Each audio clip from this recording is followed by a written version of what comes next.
เมยสุงค่ะเมื่อในเป็นวันที่22เดือนธันวาคมที่8ปี2026ในตอนแรกข่าวใส่หมอขอมีข่าว2ตอนแต่มาเปิ้นพาวค่ะออนด้าเปิ้นได้ก็เฮาค่ะมาถ่อมด้วยข่าวโหนแน่ค่ะตั้งฝ่ายอิหร่านค่ะเนาะก็เลยออกมาลาดว่าใจเมืองแคลิฟอร์เนียนั่นไหนเป็นแลนดินใหม่ของเขาว่าเฮ็ดจังไหนคะ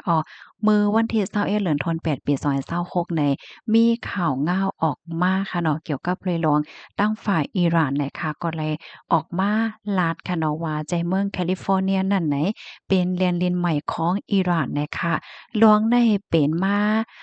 เปิดตอบขึ้นตีอันตั้งฝ่ายจอมจึงโดนัลด์ทรัมป์ผู้นำอเมริกันค่ะเนาะก็เลยปืนเผากว่ามืออ่อนนาในนั่นว่าห่วงแก้วฮอร์มุสนั่นเป็นในนาเลนของอเมริกันจังไหน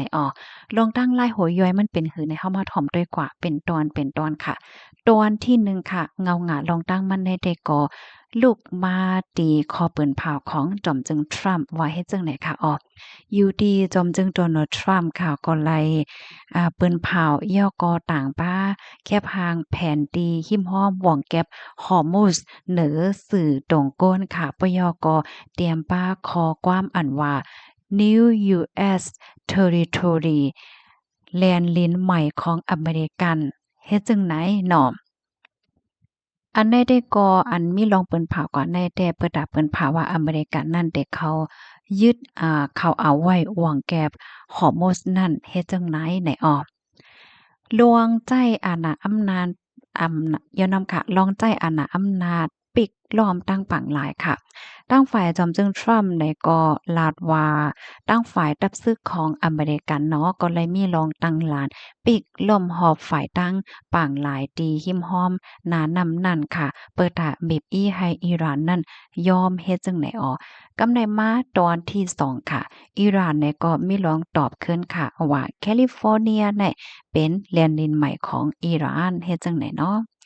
อยู่ดีพมิปนพรฝ่ายอิหร่านค่ะเนาะอันนี้ก็ได้เลยว่าเป็นกล้อง Social Media อันเป็นตั้งการของกงสุลอิหร่านอันมีไว้อยู่ดีในไฮเดอร์ดาบาดนะคะก็เลยเตรียมต่างปยกต่างป้าแคบหางแผ่นดี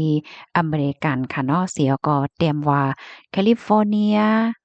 เขาได้เฮ็ดอสังเป็นสีสอมไว้จึงเอาหันติในแคบหางในค่ะนะเฮียก็เตรียมข้อความกือนั่นค่ะนะเนาะว่า New Territory of Islamic Republic of Iran นะคะแลนดินใหม่ของอิหร่านแค่ว่าจังแนวอะเปิดตาดอกเต้นขึ้นลองดีอันจอมจึงทรัมป์เปิ้นเผาอ่อนนาในเหมือนจึงหนังว่าตอบแต้นกว่าขึ้นตาต่อตาเขียวต่อเขียวอันว่านั้นยาวเฮ็ดจังไดกำแหน่เฮาคามาด้วยเทียงได้ค่ะนะลองแตกหนึ่งเนาะย้อนก็เปอสังแลซ้ำว่า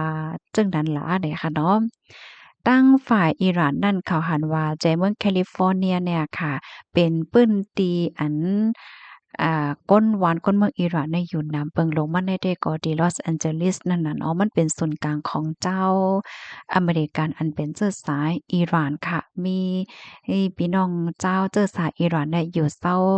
นำเต้ๆเฮ็ดจั่งไหนเนี่ยค่ะตั้งฝ่ายเจ้าหน้าที่ของอิหร่านค่ะเนาะอยู่ดีตั้งฝ่ายภูมิพลพ่อนเขาเนี่ยก็ลาดเถียงนั่นขนาดไหนว่าวังแก้วฮอร์มุสเนี่ยมันอยู่ในน้ำนำและอยู่ในอาณาจักรของอิหร่านและทั้งโอมานจำหนังปักเปิงใหม่มีลมฟ้าเนาะข้อความอันกล่าวปืนเผาลวงว่าได้ยึดเอาแหลนลิ้นของจอมจึงทรัมป์นั้นได้ก่อมันมีพรปางอีหังฝ่ายตั้งปักเปิงหมายมีอีสังเนี่ยค่ะมันกุ้ยเป็นรองสร้างจึงฝ่ายการเมืองจึงนั้นกุ้ยเนี่ยค่ะตั้งฝ่ายเจ้าหน้าที่อิหร่านเขาได้ก็ออกมาลัดยืนยันเที่ยงจึงหนังไหนข้อมูลตอนนี้คาลิปิมาที่ห้องการข่าว AP News ดังไว้ค่ะพี่น้องเฮาเขาถอมข่าวเงาโหนในยาวหันเทินจังหือพวงเนี่ยค่ะเนาะก็พันตั้งหันถึงมาไล่เนี่ยค่ะค่ะลูกดีข่าวเงาโหนได้เสียแล้วกับในเฮามาถ่อมด้วยข่าวเงาเกี่ยวกับเวลวงเงาลายขันคำอีกนึงเนี่ยค่ะเนาะก็มีข่าวตั้งหลายมื้อหลายวันยาวค่ะนะที่อันเฮาค่ะไรด้วยค่ะเนาะขันค่ำในเนี่ยเนาะโอ้โฮหันยาวก็ตกใจค่ะพี่น้อง ค่ำคืนค่ะเนาะเข้ามาด้วยขันค่ำตีในเมืองใต้เมืองห่มตุ่มอ่อนตั้งค่ะค่ำเซียนป่านเก่าค่ำเตียงเพราะว่าเฮาค่ะมีเสกว่าขาย1แก๊บได้เด็กขายละอยู่10ล้าน180,000เพราะว่ากว่าซื้อซ้ำเตเลยปันอยู่10ล้าน250,000ค่ำหางเคิงเพราะว่าเฮาค่ะมีเสกว่าขาย1แก๊บได้เด็กขายละอยู่9ล้าน580,000เพราะว่ากว่าซื้อซ้ำเตเลยปันอยู่9ล้าน650,000ค่ำหางเคิงเพราะว่าเฮาค่ะมีเสกว่าขาย1แก๊บได้เด็กขายละอยู่10ล้านปลาย10,000เพราะว่ากว่าซื้อซ้ำเตเลยปันอยู่10ล้านปลาย80,000ค่ำหางเคิงเพราะว่าเฮาค่ะมีเสกว่าขาย1แก๊บได้เด็กขายละอยู่9ล้าน420,000เพราะว่ากว่าซื้อซ้ำได้เลยปันอยู่9ล้าน490,000น่ะค่ะกับในเฮามาถ่อมด้วยขันแลกเงินค่ะเนาะ$1อเมริกันแลกไล4เฮง2.60ยูโรแลกไล4เฮง9.80$1สิงคโปร์แลกไล3เฮง3.50หยวนแลกไล6ปาก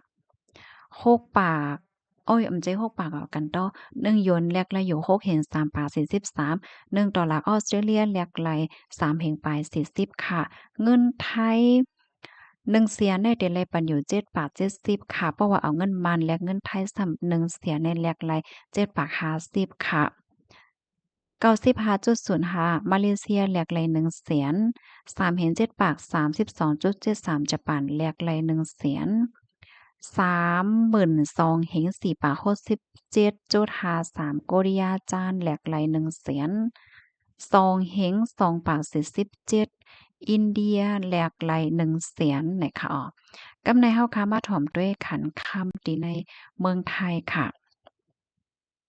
คำแตงเพราะว่าเฮาค้ามีเสียกว่าขายหนึ่งหวะในแต่ขายเลยอยู่74,000ปากเพราะว่ากว่าซื้อซ้ำแต่ไรปันอยู่76,000ปากคำหางเคิงเพราะว่าเฮาค้ามีเสียกว่าขาย1หวาดในแต่ขายเลยอยู่68,000เฮง9ปาก93เพราะว่ากว่าซื้อซ้ำแต่ไรปันอยู่71,000เฮง4ปากนะคะอ้อโอ้โฮคันค่ำคืนค่ะเนาะเฮาค้าอำไลด้วยหลายมื้อหลายวันกุ้ยเฮ็ดจังได๋อะเนาะเมื่อแต่มันแต่ก็มันโล่งไหนถามว่ามันได้โล่งดำเนาะ คืนขึ้นเหย้าเนี่ยค่ะเนาะอะโลยจังว่าหือเอาว่าสางไงเงาลายมื้อนาคะโลซ้ำเดสิเป็นหือกว่าเที่ยงเนี่ยเฮาค่ะนี่ก็ไปด้วยกว่าค่ะเนาะยินจึงพี่น้องค่ะก็ที่รับถอมปันแห้งค่ะย้อนให้อยู่ดีกินหวานและหลอดเพกันในค่ะเนาะออค่ะมอยสุงค่ะ